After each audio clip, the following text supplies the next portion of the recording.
इसको शब्दार्थ अनुवाद र तात्पर्य अभय चरणारविन्द भक्तिवेदान्त स्वामी श्री प्रभुपादद्वारा श्री प्रभुपाद की जय। अनुवाद यस्तो छ। हे प्रभु, हजुर नै ब्राह्मण संस्कृतिका परम निर्देशक हुनुहुन्छ। हजुरद्वारा ब्राह्मणहरूलाई परम पदमा स्थित मान्नु अन्यलाई शिक्षा दिनका लागि हजुरको उदाहरण हो। वस्तुतः हजुर केवल देवताहरूका लागि मात्र नभएर ब्राह्मणहरूका लागि पनि परम पूज्य विग्रह हुनुहुन्छ।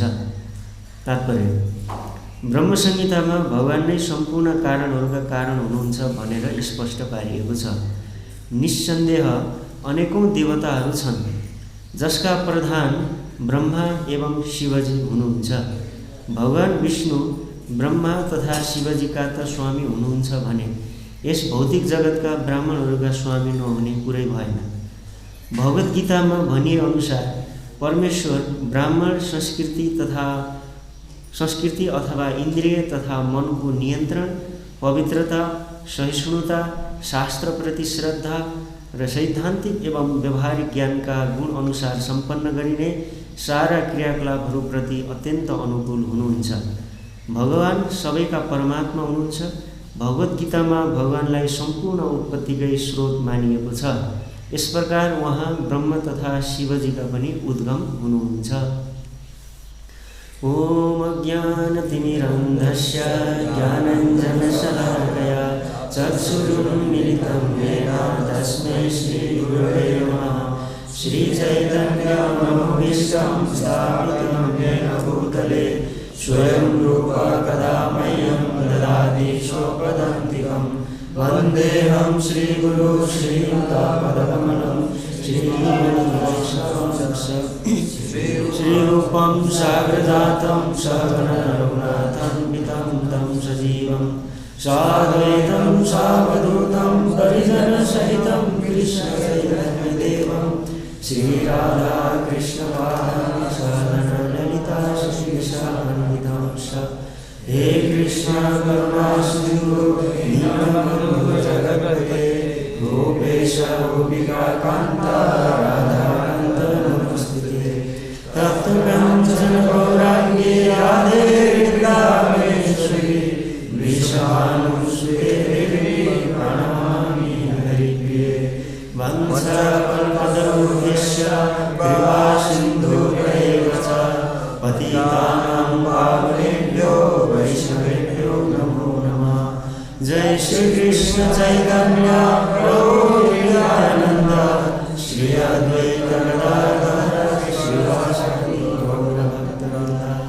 हरे कृष्ण कृष्ण कृष्ण हरे हरे हरे राम राम राम हरे हरे। हरे कृष्ण हरे कृष्ण हरे कृष्ण। फेरि पनि यहाँको सबैजनालाई स्वागत छ यस प्रातःकालीन श्रीमद् भागवतमको श्रृङ्खला। त आज विशेष महत्त्वपूर्ण प्रसङ्ग छ। प्रसङ्ग सबै महत्त्वपूर्ण नै छन् भागवतमका, होइन? यो महत्त्वपूर्ण त्यो कम महत्त्वपूर्ण भन्ने नै छैन, सबै अत्यन्त महत्त्वपूर्ण छ। त्यसैले नै भनिएको होला सायद नित्यम भागवत सेवया भनेर। नित्य रूपमा भागवत सुन्नुहोस् है। भागवत सेवया, कोही कोहीले भन्छन् यसको पाठमा भागवत आश्रय, होइन? नित्यम भागवत आश्रय, नित्य रूपमा भागवतको आश्रय लिनुस्, नित्य रूपमा सुन्नुस्, किनकि हरेक प्रसङ्गहरू महत्त्वपूर्ण छन्। हरेक प्रसङ्गहरूबाट केही न केही नयाँ कुराहरू सिक्ने अवसर हामीलाई प्राप्त हुन्छ। त अब यहाँ हेर्नुहोस्, कस्तो अचम्मको कुरा, भगवान् स्वयं सम्पूर्ण ब्रह्माण्डको मालिक हुनुहुन्छ, सबै चराचर जीवहरू उहाँबाट उत्पन्न हुन्छन्, तर उहाँले आफूलाई आफ्नो इष्टदेवहरू ब्राह्मणलाई मान्नुहुन्छ। आफ्नो इष्टदेव कसले मान्नुहुन्छ अरे? ब्राह्मणहरूले। हेर्नुहोस् है, यहाँ फेरि झुक्किनु हुँदैन। मैले भनेको थिएँ अस्ति, बाहुनहरूलाई होइन, ब्राह्मणहरूलाई मान्नुहुन्छ, होइन? र बाहुन र ब्राह्मणमा के फरक छ मैले अस्ति भनिसकेको छु अस्तिको क्लासमा। त ब्राह्मणहरूलाई आफ्नो इष्ट मान्नुहुन्छ, त्यसैले वेदहरूले नै उच्चारण गर्छन् यो कुराहरू। नमो ब्रह्मण्य देवाय गो ब्राह्मण हिताय छ, जगदिताय कृष्णाय गोविन्दाय नमो नमः। भगवान्ले गौ र ब्राह्मणलाई आफ्नो इष्ट मान्नुभएको छ। र हाम्रो शास्त्र अनुसार अग्नि, गौ, ब्राह्मण र वेद यो चारवटाको वर्ण एउटै मानिएको छ। अग्नि, गौ, ब्राह्मण र वेदको वर्ण एउटै मानिएको छ, सवर्ण भनेर जसलाई उच्चारण गरिन्छ।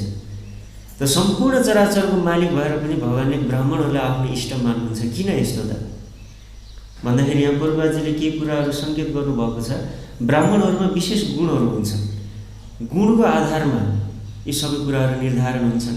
जसमा क्वालिटी छ, गुणहरू छन्, ती व्यक्तिहरू नै भगवान्को प्रिय हुन्छ।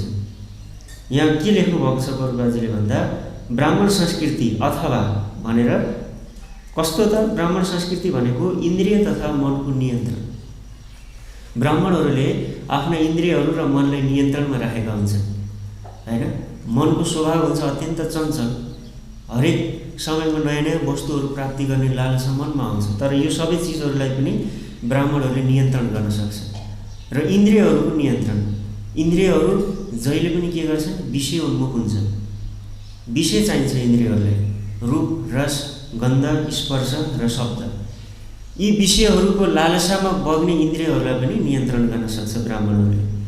अनि त्यसपछि अर्को भन्नुहुन्छ पवित्रता। पवित्र रहन्छन् ब्राह्मणहरू सबै, आन्तरिक र बाह्य पवित्र रहन्छन्। मनको पनि पवित्रता हुन्छ उनीहरूमा, किनकि मन्त्र जप गर्छ। र बाह्य पवित्रता कसरी हुन्छ? स्नानबाट हुन्छ। स्नानबाट मन बाहिरको शरीरको पवित्रता हुन्छ। त्रिकाल स्नान जसलाई भनिन्छ, बिहान, दिउँसो र बेलुका विधिपूर्वक गरिएको स्नानले शरीर पवित्र हुन्छ। नुहाउनाले होइन, नुहाएर शरीर पवित्र हुँदैन। के गर्नाले हुन्छ? स्नान गर्नाले। अब हेर्नु, यहीँ पनि फरक पर्छ कुरा। नुहाउनु र स्नान गर्नुमा के फरक छ? के आइडिया छ? हजुरले भन्न सक्नुहुन्छ? नुहाउनु र स्नान गर्नुमा के फरक छ?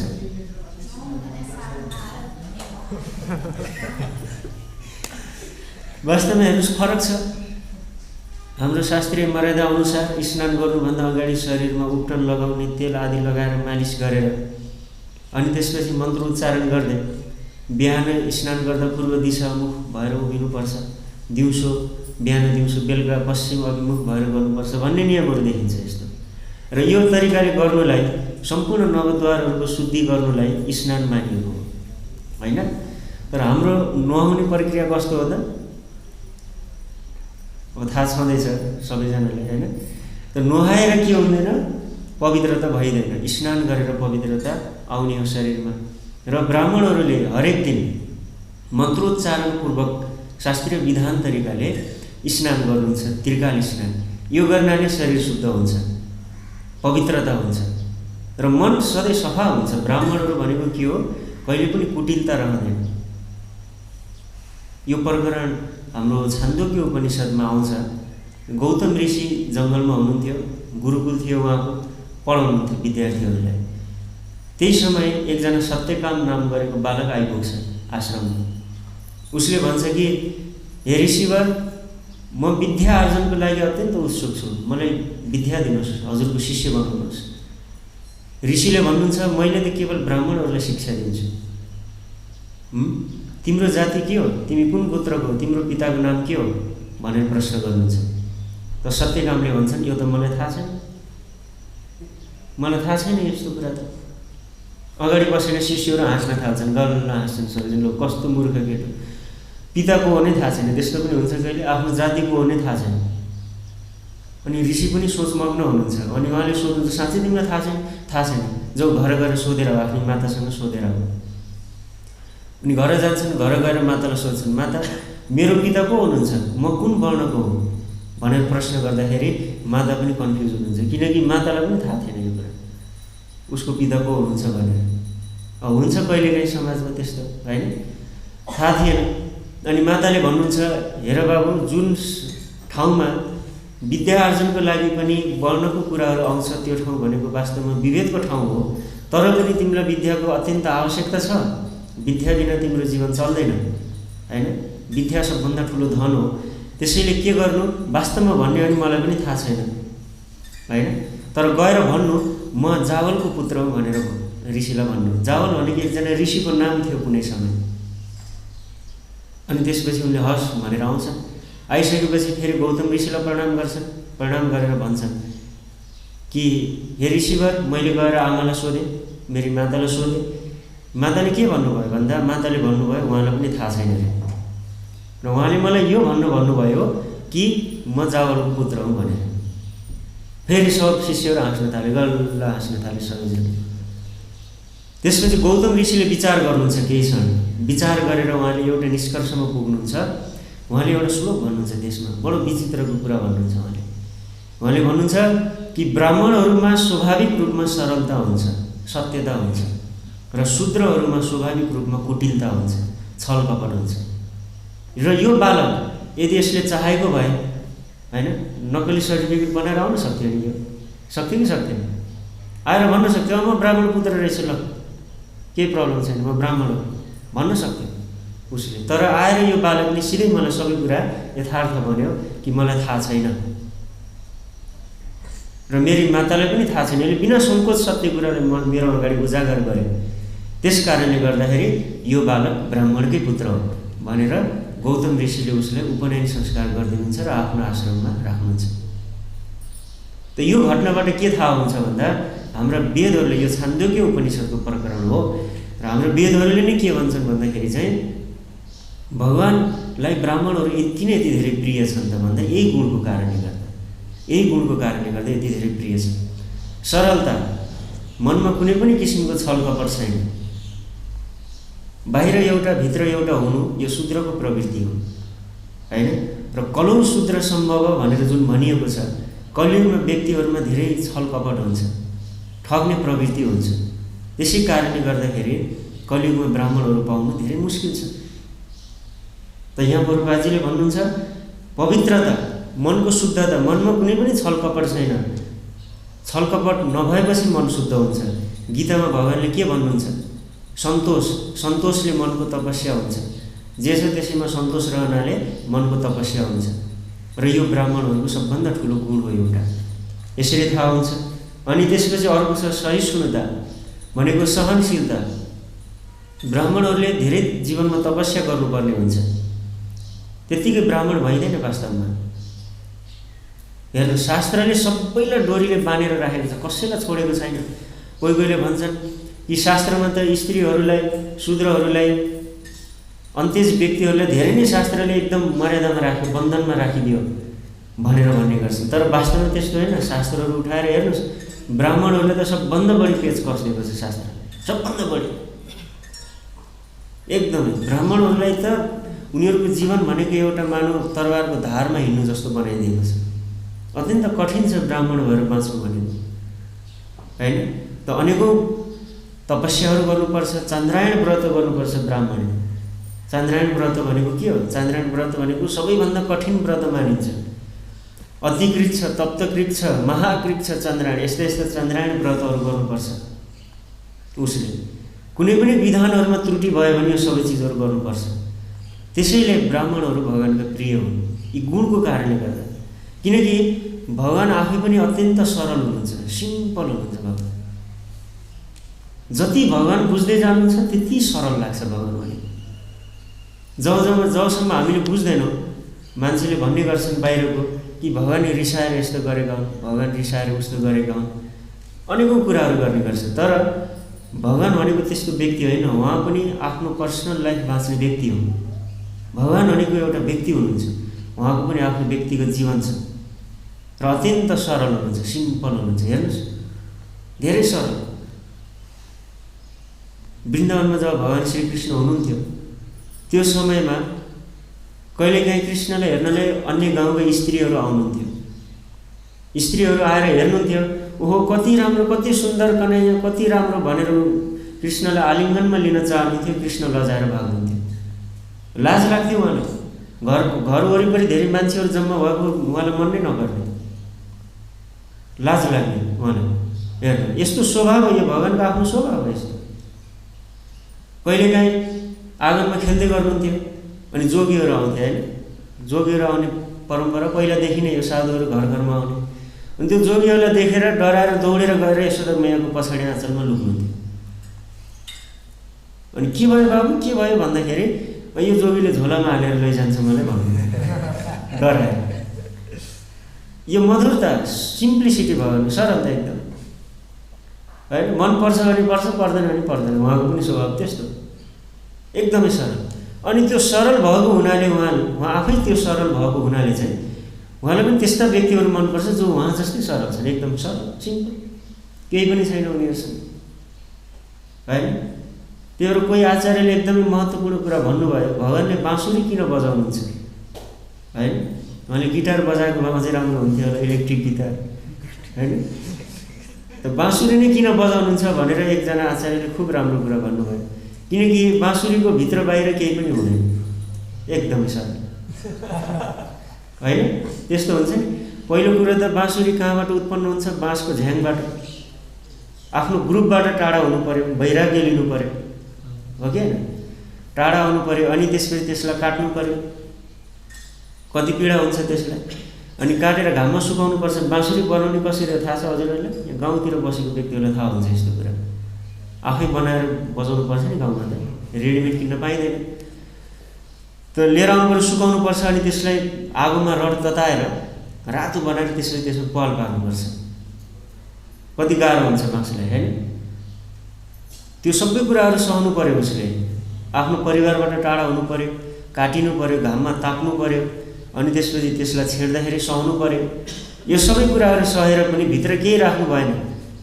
हेर्नुहोस्, त्यस्तो भएको हुनाले कृष्णलाई बाँसुरी मन परेको, एकदमै सरल भएको हुनाले। त ब्राह्मणहरू पनि जब त्यस्तो हुन्छन्, त्यस्ता ब्राह्मणहरूको गुण भएको हुनाले चाहिँ भगवानलाई यी ब्राह्मणहरू धेरै मनपर्छ। र यति मनपर्छ कि उनीहरूलाई आफ्नो इष्ट मान्नुहुन्छ। उहाँले आफ्नो इष्ट मान्नुहुन्छ ब्राह्मणहरूलाई भगवानले। र यहाँ प्रार्थना भन्दै हुनुहुन्छ चार कुमारहरूलाई, हजुर त ब्राह्मणहरू हुनुहुन्छ होइन। त ब्राह्मणहरू त मेरा साक्षात् इष्टहरू हुन्। त्यसैले मेरा यी सेवकहरूले हजुरहरूप्रति अपराध गरेका छन्, म क्षमा माग्छु हजुरहरूसँग। यी मेरा सेवकहरूको तर्फबाट म क्षमा माग्छु हजुरहरूसँग भनेर भन्दै हुनुहुन्छ। त चार कुमारहरू त कन्फ्युज हुनुभयो, भगवान के भन्न खोजेको कुरै बुझ्नु भएन। हामीहरूको स्तुति गरिराखेको हो कि घुमाएर गोली हानिराखेको हो कि के गरिराखेको, कुरै बुझ्नु भएन उहाँले होइन। त्यसपछि अर्को छ शास्त्रप्रति श्रद्धा। शास्त्रप्रति श्रद्धा हुनु जरुरी छ। ब्राह्मण भनेको मतलब के हो? शास्त्रीय जीवन बिताउने व्यक्ति हो र शास्त्रको हरेक वचनमा उसलाई श्रद्धा हुनु जरुरी छ होइन। आजकलको समस्या यही हो, हामीहरूको हिन्दू धर्मभित्रको समस्या यही हो नि, शास्त्रमा श्रद्धा नभएको मान्छेहरूलाई। मुस्लिमहरूलाई गएर सोध्नुहोस्, कुरानहरूको हरेक आयातहरूमा उनीहरूलाई विश्वास छ। यद्यपि अनेकौँ आयातहरू विवादित छन् कुरानभित्रका होइन, तर पनि उनीहरूलाई 100% श्रद्धा छ। कुरानमा भनेको कुरा 100% सत्य हो। कुनै पनि विज्ञान सिज्ञान केही पनि त्यसमा लागू हुँदैन। कुरानले भन्यो सबै सत्य हो कुरा, बुझिन्छ नि। काफिरहरूलाई मृत्युदण्ड दिनुपर्छ भनेर उल्लेख छ आयातहरूमा, त्यो सत्य। काफिर भनेको गैर मुस्लिम व्यक्तिहरू, त्यसलाई सत्य मान्छ। त्यति एउटा आयातको कारणले गर्दा ठुल्ठुलो आतङ्कवादी बन्छन् व्यक्तिहरू, त्यति श्रद्धा हुन्छ उनीहरूलाई। क्रिस्चियनहरूलाई हेर्नुहोस्, नेपालको क्रिस्चियन भने होइन, विदेशको क्रिस्चियनहरूलाई हेर्नुहोस्, बाइबलको हरेक भर्सहरूमा उनीहरूलाई विश्वास हुन्छ, सबै सत्य हो यो कुरा। तर हिन्दूहरूलाई गएर सोध्नुहोस्, केही समय अगाडि भारतमा मनुस्मृति जलाइदिए, नेपालमा पनि मनुस्मृति जलाउनुपर्छ भनेर माग गरिरहेका छन् व्यक्तिहरू। फेरि त्यो माग गर्ने व्यक्तिहरू को हुन्? ब्राह्मणहरू, बाहुनहरू होइन। ढोल गवार शूद्र पशु नारी सकल ताडनकी अधिकारी। यो चौपाई रामचरितमानसको यो चौपाईलाई लिएर मान्छेहरूले रामचरितमानसलाई चलाइदियो। ल त अद्भुत छ हिन्दूहरूको ताल। अनि ठुलो ठुलो बाहुनहरू जो छन्, जो कर्मकाण्ड गर्ने, समाजको अगुवाई गर्ने व्यक्तिहरू छन्, उनीहरूले धर्म परिवर्तन गरेर गइरहेको छ। र अहिले त यस्तो भन्छन् कि गीता पढेको त्यहाँ जिसस क्राइस्ट परमेश्वरलाई पाएँ मैले भन्छ, भिडियोहरू बनाउँछ। कस्तो आश्चर्यको कुरा होइन। त यस्तो अवस्था छ बाहुनहरूको भने यहाँ के भन्दै हुनुहुन्छ? शास्त्रप्रति श्रद्धा। ब्राह्मण भनेको मतलब के हो? शास्त्रमा अत्यन्त ठुलो श्रद्धा हुनु जरुरी छ।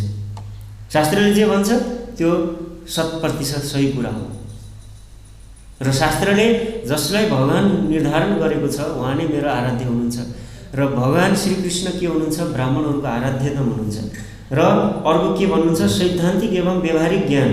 सैद्धान्तिक र व्यवहारिक ज्ञान दुईटै हुनुपर्छ, ज्ञान विज्ञान होइन। शास्त्रको ज्ञान पनि हुनु पर्यो र त्यो अनुसारको शास्त्र अनुकूल आचरण पनि हुनु पर्यो।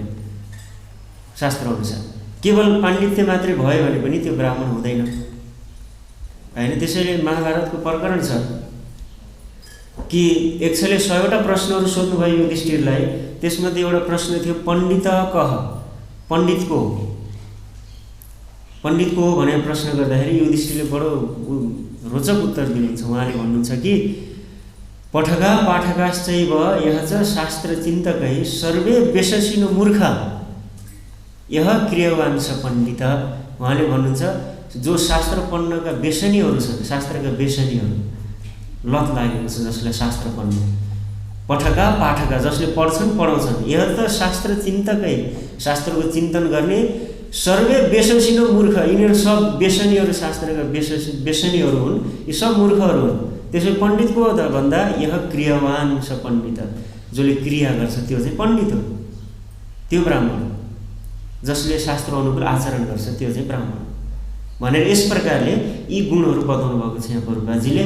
यी गुणहरू भएको कारणले गर्दा ब्राह्मणहरू भगवानको प्रिय हुन्छ। र शास्त्र अनुसार सारा जगत, सम्पूर्ण जगत दैवको अधीनमा छ र दैव देवताको अधीनमा छ र देवता मन्त्रको अधीनमा छन् र मन्त्र ब्राह्मणको अधीनमा छ। त्यसैले गर्दाखेरि ब्राह्मणहरूले देवता भनिएको र त्यसैले भगवानलाई पनि अत्यन्त प्रिय छन् ब्राह्मणहरू। बुझ्नुभयो नि? र ब्राह्मणहरूको आराध्य देव को हुनुहुन्छ त भन्दा यहाँ प्रभुपादजीले भन्नुहुन्छ भगवान विष्णु नै ब्राह्मणहरूको आराध्य देव हुनुहुन्छ। अरू कुनै पनि देवताहरूलाई ब्राह्मणहरूले पूजा गर्छ भने उसको ब्राह्मणत्व नाश हुन्छ भनेर शास्त्रमा वचनहरू भेटिन्छ। कुनै पनि देवताहरूलाई केवल ब्राह्मणले भगवान विष्णुको आराधना गर्नुपर्छ। त्यसैले नमो ब्रह्मण्य देवाय गो ब्राह्मण हिताय च विप्रधेनु सुरसन्त हित अवतार। खालि जहाँ पनि आउँछ प्रकरण भगवानको गुण बताउँदाखेरि खालि ब्राह्मणहरूको नाम पहिला आउँछ, अत्यन्त प्रिय ब्राह्मणहरू। र यदि ब्राह्मणहरूले भगवान विष्णुलाई, भगवान श्रीकृष्णलाई छोडेर अरू देवताहरूको अर्चन गर्छ, पूजा गर्छ, भक्ति गर्छ, आराधना गर्छ भने उनीहरूको ब्राह्मणत्व नाश भएर जान्छ होइन। वासुदेवं परित्यज्य अन्य देवं उपासते सो मातरं परित्यज्य स्वपचिं वन्दते सः भनेर यस्तो स्कन्द पुराणको वाक्य छ। यसमा के भनिएको भन्दा वासुदेवं परित्यज्य, भगवान वासुदेवलाई छोडेर अन्य देवं उपासते, अरू देवहरूलाई उपासना गर्छ भने सो मातरं परित्यज्य, त्यो कस्तो हो भन्दा आफ्नी मातालाई छोडेर स्वपचिं वन्दते सः, कुनै डायनको शरणमा जानु जस्तै। डायन बुझ्नुहुन्छ नि? डायन भनेको के हो? हिन्दी शब्द भयो कि के हो? नेपालीमा के भन्छ डायनलाई?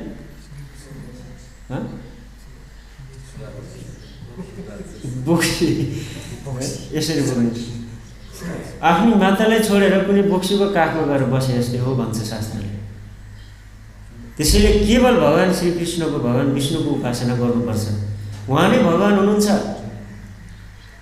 कहिलेकाहीँ मान्छेहरू प्रश्न गर्ने गर्छन् यति धेरै भगवान होइन, भगवान एक हुनुहुन्छ भन्दा होइन, त्यो एक भगवानभित्र पनि धेरै, भगवानभित्र पनि धेरै क्याटेगोरी छ नि त।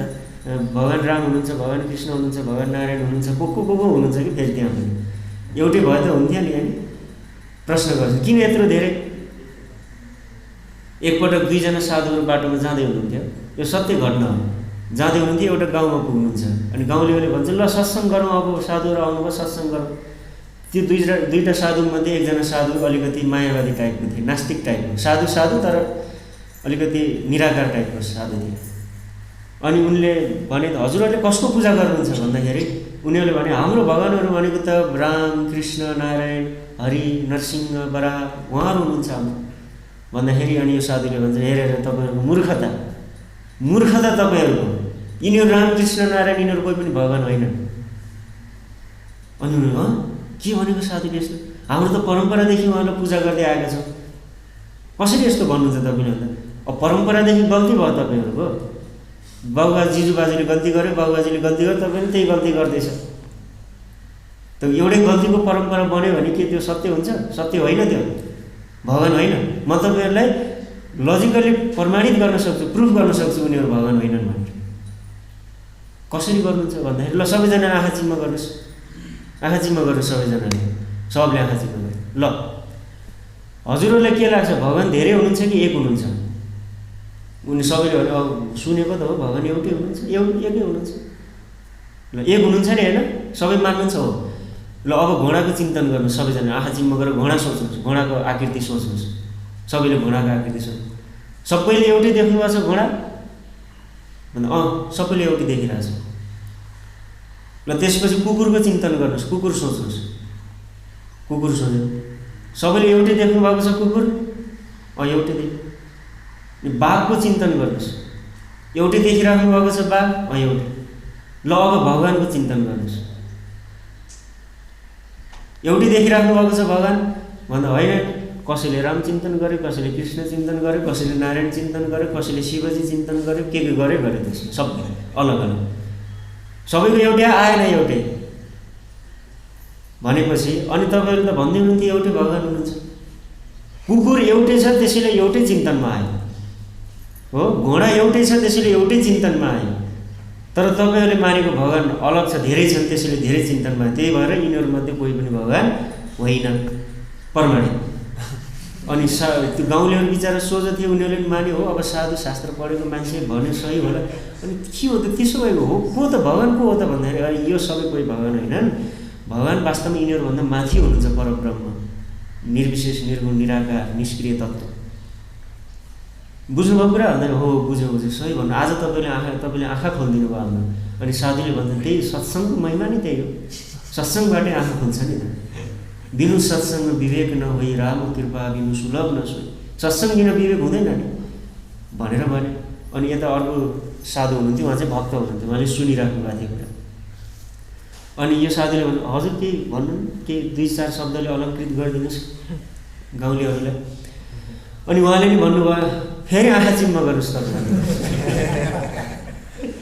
आँखा चिम्म गर्नुहोस् हजुरहरू। अब किन, अब के गराउनेवाला हुनुहुन्छ भन्दाखेरि उहाँले भन्नुभयो यो भर्खर यो साधुले जे सिकाउनु हो नि तपाईँलाई यो सब बकवास हो, यिनी त मेरो मित्र हुन् त्यसैले म भन्छु यो सब बकवास हो।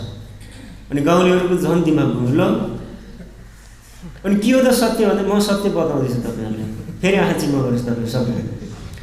अनि सबले आँखा चिम्म गरे, आँखा चिम्म गरेपछि ल ठिक छ नि भगवान कतिवटा हुनुहुन्छ अरे, सबैले भने एक हुनुहुन्छ, एक हुनुहुन्छ भगवान, हो एक हुनुहुन्छ है, ल ठिक छ। सबैजनाले बाउलाई चिन्तन गर्नुहोस्, बुवालाई चिन्तन गर्नुहोस्, सबैको एउटै आएन, किनकि मेरो बुवा अलग हुनुहुन्छ, उहाँको अलग हुनुहुन्छ, सबैको बुवा त अलग अलग हुनुहुन्छ नि, अलग आयो। हजुरले चिन्तन गरेको बुवा उहाँले चिन्तन गरेको बुवासँग मेल खाएन नि, मेल खाएन नि। त यसबाट के बुझ्नुभयो तपाईँहरूले? बुवा भन्ने चिज एउटै हुनुहुन्छ, तर तपाईँको बुवा अलग हुनुहुन्छ, मेरो बुवा अलग हुनुहुन्छ, उहाँको अलग हुनुहुन्छ, हरेकको लागि बुवाको स्वरूप अलग अलग छ। त्यस्तै गरेर भक्तले जुन स्वरूपमा भगवानको आसक्ति गर्छ उसको लागि उहाँ नै सर्वसर्व भएर आउनुहुन्छ। भगवान एक हुनुहुन्छ, ईश्वर एक, रूप अनेक, बुझ्नुहुन्छ नि? भगवान एउटै परब्रह्म हुनुहुन्छ, तर उहाँले नै अनेकौँ रूपहरू लिनुहुन्छ भक्तहरूको लागि। यो हो लजिक यसको वास्तवमा, बुझ्नुहुन्छ कुरा? त्यही भएर भगवान भनेको भगवान तपाईँले जो मान्नुभएको छ हजुरहरूको परम्पराबाट कृष्ण, राम, नारायण, विष्णु जसलाई मान्नुभएको छ उहाँहरू नै भगवान हुनुहुन्छ, तर उहाँहरू सबै एक हुनुहुन्छ। एक भएर पनि तपाईँले जसमा आसक्ति गर्नुहुन्छ त्यही नै तपाईँको सर्वसर्व हुनुहुन्छ। बुझ्नुभयो कुरा भन्दाखेरि उहाँ गाउँलेहरूले भन्यो यो पनि सही लजिक हो हैन। अनि कोही कोहीले भने होइन यही नै हो भने, कसैले होइन यो पनि ठिक हो, मलाई त त्यही पुरानै मन पर्यो भन्ने पनि थिए हैन। बुझ्नुभयो नि? त यस प्रकारले मान्छेहरूलाई कन्फ्युजन छ संसारमा भगवान को हुनुहुन्छ भने। सर्ववेदान स इतिहासान सयुक्तिकान सपञ्चरात्रान विज्ञाय विष्णुर्ज्ञेयो न जान्यथा। यस्तो शास्त्रमा भनिएको छ। त युक्तिबाट पनि थाहा हुन्छ केवल भगवान विष्णु नै सर्वेसर्व हुनुहुन्छ। एउटाले चरण अगाडि सार्नुभयो, अर्कोले चरण प्रक्षालन गर्नुभयो, अनि अर्कोले यो चरण जल पवित्र हो भनेर शिरमा धारण गर्नुभयो। अब भन्नुहोस् को सर्वेसर्व हो? युक्तिबाट को सर्वेसर्व हुन्छ? एउटाले आफ्नो चरण अगाडि राख्नुभयो, अर्कोले धुनुभयो, अनि अर्कोले त्यो धोएको जल पवित्र भनेर शिरमा राख्नुभयो। भनेपछि सर्वेसर्व को हुनुभयो? चरण अगाडि राख्नेवाला हुनुभयो नि त। भनेपछि चरण अगाडि कसले राख्नुभएको थियो? भगवान विष्णुले राख्नुभयो। ब्रह्माजीले के गर्नुभयो? चरण प्रक्षालन गर्नुभयो। त्यो चरण प्रक्षालन गरेको जल गङ्गा भयो। त्यो गङ्गा जललाई आफ्नो शिरमा कसले राख्नुभयो? शिवजीले राख्नुभयो। बुझ्नुभयो? त युक्तिबाट पनि यसरी देखिन्छ। त त्यसैले हामीले बुझ्नुपर्छ, एवं येषं महान् शब्दो मैत्रेय भगवानिति परब्रह्म भूतस्य वासुदेवस्य नान्यगः। यस्तो विष्णु पुराणको वाक्य छ। यहाँ भनेको छ, हे मैत्रेयजी, पराशरजीले भन्दै हुनुहुन्छ, मैत्रेय भगवानिति, यो भगवान अन्य शब्द जुन छ नि, परब्रह्म भूतस्य वासुदेवस्य न अन्यगः, अरू कसैलाई पनि प्रयोग हुँदैन यो भगवान शब्द, केवल वासुदेवलाई मात्रै प्रयोग हुन्छ। वसुदेव नन्दन भएको हुनाले वासुदेव भनियो भनेर यसरी आएको छ कुरा। त सबै तर्कहरूबाट, युक्तिहरूबाट, शास्त्रहरूबाट यही कुराको निष्कर्ष निस्किन्छ कि ब्राह्मणहरू भनेको जो समाजका सर्वश्रेष्ठ वर्गहरू हुन्, उनीहरूको आराध्य देव केवल भगवान विष्णु मात्रै हुनुहुन्छ। बुझ्नुहुन्छ नि? कहिले मान्छेहरूले तर्क गर्छन् कि उहाँ चाहिँ कहाँबाट आउनुभयो? कहाँबाट आउनुभयो उहाँ चाहिँ? धेरै मान्छेले प्रश्न गर्छन्, उहाँ कहाँबाट आउनुभयो भगवान चाहिँ? त एउटा मान्छे दीप अर्पण गर्न, कार्तिक महिनाको समय थियो, भगवान कृष्णको मन्दिरमा दीप अर्पण गर्न आयो। अनि बाटोमा यस्तै नास्तिक तार्किक भेटियो। उसले प्रश्न गर्छ, कहाँ जानु लाग्यो यो दीप लिएर भन्दाखेरि उसले भन्छ भगवानलाई अर्पण गर्न जानु लाग्यो। उसले भन्छ फेरि मूर्ख मान्छे। अब तर्क चाहिँ यो दीपलाई मन्दिरमा गएर जलाउनु भन्दा एउटा गरिबको झुपडीमा गएर जलाउनु, त्यहाँ कहिले अँध्यारो हुँदैन। तर्क हुन्छ नि, फिल्महरू कहीँ डायलगहरू सुने होला, भने उसले गरिबहरूको झुपडीमा लगेर जलायो। त्यो मन्दिरमा के दीपको आवश्यकता छ? के काम हो जलाएर? होइन। अनि उसले भन्छ होइन यो परम्परा हो, भगवानलाई दीप अर्पण गर्नुपर्छ भन्दाखेरि तिम्रो भगवान चाहिँ कहाँबाट आयो? त्यसो तिमीले मान्छौ भगवानबाट, तिमी आएको, सबै आएको, भगवान कहाँबाट आयो तिमी? अनि यो उसले विचार गर्यो, अब यससँग तर्क गऱ्यो भने मेरो समय खराब हुन्छ, दिमाग पनि खराब हुन्छ, समय पनि खराब हुन्छ। त्यसैले यसलाई पनि यसकै भाषाबाट उत्तर दिनुपर्छ भने। अनि उसले प्रश्न गरे त्यो तार्किकले, ल भन यो दीपमा ज्योति कहाँबाट आयो? यो दीपमा ज्योति कहाँबाट आयो? जब यो प्रश्न सोध्यो, यो प्रश्न सुन्न बित्तिकै यो भक्तले के गरे? तुरन्तै दीपलाई गरेर फुकेर निभाइदियो। दीपलाई खुब राम्रो काम गर्यो भने दीपलाई निभाइदियो। अनि उसले सोध्यो, किन निभाएको दीपलाई? मैले प्रश्न सोधिरहेको छु, दीपमा त्यो ज्योति कहाँबाट आयो? अनि तिमीले दीप निभाइदियो भन्दाखेरि अनि उनले प्रश्न गर्छन्, अहिले मैले फुकेर निभाएँ नि, यो ज्योति कहाँ गयो? प्रश्न तिमीलाई, यो ज्योति कहाँ गयो भन्दा ऊ पनि कन्फ्युज हो, कहाँ गयो ज्योति? अब कहाँ गयो थाहा छैन। अनि त्यसो यो भक्तले भन्छन्, फुक्दाखेरि ज्योति जहाँ गयो नि त्यहीँबाट ज्योति आएको थियो दीपमा। अब तिमीले यो भन्न सक्दैनौ ज्योति कहाँ गयो, मैले यो भन्न सक्दिनँ ज्योति कहाँबाट आयो। बुझ्छ नि कुरा? हो त्यही कुरो भगवानमा लागु हुन्छ होइन। तिम्रो 2 पैसाको बुद्धिले बुझ्न खोज्छौ भगवान कहाँबाट आउनुभयो भनेर होइन। तिम्रो एकछिनपछि कहाँ जानेवाला छ तिमीलाई थाहा छैन। तिमी सोध्दै हुनुहुन्छ भगवान कहाँबाट आउनुभयो भनेर होइन। त मान्छेहरूको यस्तो घटिया तर्कहरू हुने गर्छन्। तर हामीले के गर्नुपर्छ? शास्त्रको वचनमा विश्वास गर्नुपर्छ र भगवान को हुनुहुन्छ भन्ने चिनेर उहाँलाई आफ्नो जीवन समर्पण गर्नुपर्छ होइन। भगवान श्रीकृष्ण नै सर्वसर्व हुनुहुन्छ। यहाँ पूर्वजीले भन्नुहुन्छ ब्रह्मा र शिवको पनि उत्पत्तिको स्रोत हुनुहुन्छ उहाँ चाहिँ। ब्रह्माजी र शिवजी पनि भगवानबाट प्रकट हुनुहुन्छ, उहाँबाट आउनुहुन्छ बुझ्दैन नि? अगाडि द्वारमा रहनुहुन्छ उहाँहरू पनि, के सेवा गर्नु पर्यो आदेश होस् भनेर त्यस्तो भगवान हुनुहुन्छ। तर पनि त्यस्तो भएर पनि भगवानले केही पनि अहङ्कार छैन, केही पनि अहङ्कार छैन, सिम्पल एकदम सरल। गोलोकमा के गर्नुहुन्छ भगवानले? गाई चराउन जाने, बाँसुरी बजाउने, पौडी खेल्ने खोलामा गएर होइन, यस्तै रेस्ट गर्ने, खेल्ने, लुकामारी खेल्ने, यस्तो सिम्पल एकदम सरल जीवन। अनि जसलाई यस्तो जीवन मनपर्छ उसले कृष्ण भक्ति गर्न चाहन्छ बस। जसलाई चमक धमक मनपर्छ, यताउता धेरै मनपर्छ, उसले कहिले गर्नै सक्दैन यस्तो। त्यही भएर कृष्ण भक्तहरूमा देखिन्छ स्वाभाविक उनीहरूमा यस्तो भावना हुन्छ कि यस्तो ठाउँमा गएर बस्ने जहाँ कुञ्ज कुञ्ज होस्, हरिहरि होस् होइन, यस्तो नेचुरल वातावरणहरू भक्तहरूमा यो उद्गार आइहाल्छ, देखिहालिन्छ। प्रायः जसो भक्तहरू यो सहरको घमासानी मनै पर्दैन प्रायः होइन, शान्त एकान्त हरिहरि कुञ्ज कुञ्ज होइन, लहराहरू होस्, त्यहाँ झरनाहरू होस्, यस्तो यस्तो चिजहरू मनपर्छ। किनकि उनीहरूले कृष्ण चिन्तन गरिराखेको हुन्छ, त्यसैले त्यो स्वभाव आउँछ उनीहरूमा पनि। मिल्यो, ट्युनिङ भयो नि त दुईजनाको कुरा। अनि त्यही भएर कृष्णले भन्नुहुन्छ ल ल यसलाई पनि एक गाउँ घर मनपर्छ, ल आइज भनेर लिएर जानुहुन्छ होइन। सहरको यो कल कारखानाहरू धुवा खाएर बस्ने यस्तै मनपर्छ भने बस त्यतैतिर त्यही लोकमा, बुझ्नु। त्यही भएर हामीले यो सबै कुराहरू बुझ्नुपर्छ र भगवान को हुनुहुन्छ भनेर जान्नुपर्छ। भगवान भनेको केवल भगवान श्री हरि हुनुहुन्छ, हरि हरि नै भगवान हुनुहुन्छ, बुझ्नुभयो नि? हरि शब्द आउने बित्तिकै सबैलाई सम्बोधन गर्छ कि विष्णु तत्त्वलाई हरि शब्दले होइन। त्यसैले हामीले उहाँलाई नै भजन गर्नुपर्छ, उहाँकै भक्ति गर्नुपर्छ र उहाँलाई नै आफ्नो जीवन समर्पण गर्नुपर्छ। यति भन्दै आजको यो श्रृङ्खलालाई यही विश्राम दिन चाहन्छु। केही प्रश्नहरू हजुरहरूको छन् भने चाहिँ थोरै लिन सकिन्छ। हजुर हजुर। प्रभुपादले प्रचार गर्ने क्रममा म विश्वभरि ब्राह्मणको सृष्टि गर्दैछु भनेर भन्नुहुन्थ्यो। अनि इस्कनमा त थरीथरीका मान्छेहरू आएका छन्, थरीथरीका मान्छेहरू भक्त बनेको देखिन्छ। तिनीहरू सबै ब्राह्मण नै हुन् कि के हुन्छ तिनीहरू?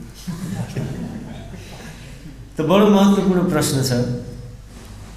त ब्राह्मण फेरि त्यही प्रकरण आउँछ, ब्राह्मण को त त्यसो होइन। त हेर्नुहोस् कुरा के छ भन्दाखेरि चाहिँ जन्मले हेर्ने हो भने जन्मगत रूपमा हुन सक्छ, तर हामीहरूको नेपालमा जुन पुरानो संस्कृति थियो जन्मको आधारमा गर्ने, त्यो हाम्रो डिएनएमा छ कि घुसेको छ, निक्लिँदै निक्लिँदैन त्यो, बुझ्नुहुन्छ? कहिलेकाहीँ तल्लो जातको भक्तहरू आएर बसेर खायो भने पङ्गतबाट उठेर हिँडिदिन्छ, त्यस्तो पनि देखियो। एकजना माताजी हुनुहुन्थ्यो, उहाँले दीक्षाको कुरा भयो होइन, ल दीक्षा दिने भने सेल्टर दियो महाराजसँग। अनि त्यसपछि आएर के भन्नुभयो हाम्रो भन्दाखेरि, हो चाहिँ अब मेरो त म ब्राह्मण पनि हो, मेरो सेल्टर पनि भयो, दीक्षा हुँदैछ, अब यिनीहरूसँग बसेर म लाइनमा बसेर खानै पर्छ भनेर आएर भन्नुहुन्थ्यो। त यो किनकि भन्दाखेरि डिएनए भित्रै छ, रगतमै हाम्रो त्यही बग्छ कि। अब त्यो निस्किँदैन के गर्ने, अति गाह्रो हुन्छ कहिलेकाहीँ चाहिँ। त्यही भएर मूल कुरा के हो भन्दाखेरि जब व्यक्ति वैष्णव हुन्छ, वैष्णव बनिसकेपछि ब्राह्मणको गुणभन्दा पनि माथि जान्छौँ होइन। ब्राह्मणको भर्खर कुरा आयो भने त ब्राह्मणको ब्राह्मणत्व कति बेलासम्म रहन्छ भन्दा जबसम्म उसले भगवत उपासना गर्छ तबसम्म रहन्छ होइन। तर यदि ब्राह्मण यदि वैष्णव छैन भने त त्यो व्यक्तिलाई पनि त्याज्य हुन्छ, त्यो व्यक्तिलाई पनि त्यागिदिनुपर्छ भन्छन् ऋषिहरूले हाम्रो होइन। महर्षि शाण्डिल्यजीले त के भन्नुहुन्छ भन्दाखेरि भोजन गर्ने समयमा, स्नानको समयमा, जप गर्ने समयमा अवैष्णव जन्तुहरूलाई नहेर्नु भन्नुहुन्छ। अवैष्णव जन्तुहरूले उहाँले भन्नुहुन्छ होइन। भनेको जो अवैष्णव छन् तिनीहरू जन्तु हुन्, चाहे त्यो ब्राह्मण नै किन नहोस्। पूजायाम स्नानकाले भोजने जप कर्माणि अवैष्णवानां जन्तूनां दर्शनार्थ विवर्जित होइन। अवैष्णव जन्तुहरूको दर्शन वर्जित छ भन्नुहुन्छ होइन। अवैष्णव वस्तु यो विप्रो चण्डालास अधम स्मृत, वशिष्ठ ऋषिले भन्नुहुन्छ। अवैष्णव यदि ब्राह्मण छ भने चण्डालभन्दा पनि निकृष्ट हुन्छ भन्नुहुन्छ यस्तो है। त्यसैले मूल कुरा के हो त भन्दाखेरि यदि चण्डाल नै छ भने पनि यदि वैष्णव छ ऊ भने चाहिँ ब्राह्मणभन्दा पनि पूजनीय हुन्छ, बुझ्नुभयो नि? ब्राह्मणभन्दा पनि पूजनीय हुन्छ। र भक्ति विनोद ठाकुरलाई यही प्रश्न गरिएको थियो, यही प्रश्न थियो, यदि कुनै व्यक्ति चण्डाल छ जन्मले अनि ऊ वैष्णव बन्यो भने के ऊ ब्राह्मण बन्छ भनेर प्रश्न आएको छ। जैव धर्ममा यो प्रश्न उहाँले सोधियो। त भक्तिविनोद ठाकुरले यसको उत्तर भन्नुहुन्छ हुँदैन, ब्राह्मण हुँदैन, ऊ ब्राह्मण हुँदैन, ब्राह्मण हुँदैन। त्यसो के हुन्छ भन्दाखेरि ऊ ब्राह्मण भन्दा पूजनीय हुन्छ, तर ब्राह्मण चाहिँ हुँदैन, ब्राह्मण चाहिँ हुँदैन। अनि उसलाई यज्ञ गर्ने अधिकार छ कि छैन त भन्दाखेरि उहाँले भन्नुहुन्छ यज्ञ पनि गर्नु हुँदैन। यज्ञ चाहिँ जन्मन ब्राह्मणले नै गर्दा राम्रो हुन्छ। तर बुझ्नुपर्छ के भन्दाखेरि भक्तिविनोद ठाकुरले यो कुरा कति बेला भन्नुभएको, त्यो समयको कुरालाई मध्यनजर राख्दै भन्नुभएको हो कि। तर मूल कुरा शिल प्रभुपादजी आउनुभयो, आचार्य आउनुभयो, आचार्य आएर के कुरा सिकाउनु भयो भन्दाखेरि चाहिँ जसले पनि यदि विष्णु दीक्षा लिएर वैष्णव बन्छ, वैष्णव बनिसकेपछि उसले सबै कर्मको लागि योग्य हुन्छ हैन। जसले हरिनाम उच्चारण गर्छ, जप गर्छ, भगवानले आफ्नो आराध्य मानेको छ भने चाहिँ उस सर्व कार्यको लागि ऊ योग्य बन्छ, नाम उच्चारण हैन। र त्यस्ता भक्तहरूलाई यदि हामीले जाति बुद्धि गरेर निकृष्ट तरिकाले हेऱ्यौँ भने अवश्य पनि वैष्णव अपराध हुन्छ र हाम्रो आध्यात्मिक उन्नति रोकिन्छ कुनै पनि भक्तहरूलाई हैन। त्यसैले भक्तहरूले कहिले पनि वैष्णवहरूमा जाति बुद्धि गर्नुहुन्न हैन। शास्त्रमा महर्षि व्यासदेवजीकै बाणी छ, न शूद्र भगवत भक्तास्ते तु भागवतमतः सर्ववर्णेषु ते शूद्र येन भक्त जनार्दन। व्यासदेवजीले भन्नुहुन्छ न शूद्र भगवत भक्तास्ते, भगवानको भक्तहरू कहिले पनि शूद्र हुँदैनन्, अन्त्यज हुँदैनन्। तु भागवतमतः, उनीहरूलाई भागवत जान्नु पर्दछ। सर्ववर्णेषु ते शूद्र येन भक्त जनार्दने, यदि भगवान जनार्दनका भक्त छैनन् भने जुनसुकै वर्णको भए पनि त्यो शूद्र हो भन्नुहुन्छ। जुनसुकै वर्णको किन नहोस्, चाहे त्यो जातिगत ब्राह्मण नै किन नहोस्, यदि भक्त छैन भने ऊ चाहिँ शूद्र नै हो भनेर भन्नुहुन्छ हैन। त्यो सबै यी सब प्रकरणहरूबाट के थाहा हुन्छ भन्दाखेरि वैष्णवहरूलाई कहिले पनि जाति बुद्धि गर्नुहुन्न। वैष्णवहरू भनेका ब्राह्मणहरू भन्दा पनि बढी पूजनीय हुन्छन्, त्यही हो कुरा चाहिँ। ठिक छ बाबुजी, अरू केही कसैको केही छ यसमा भन्नु?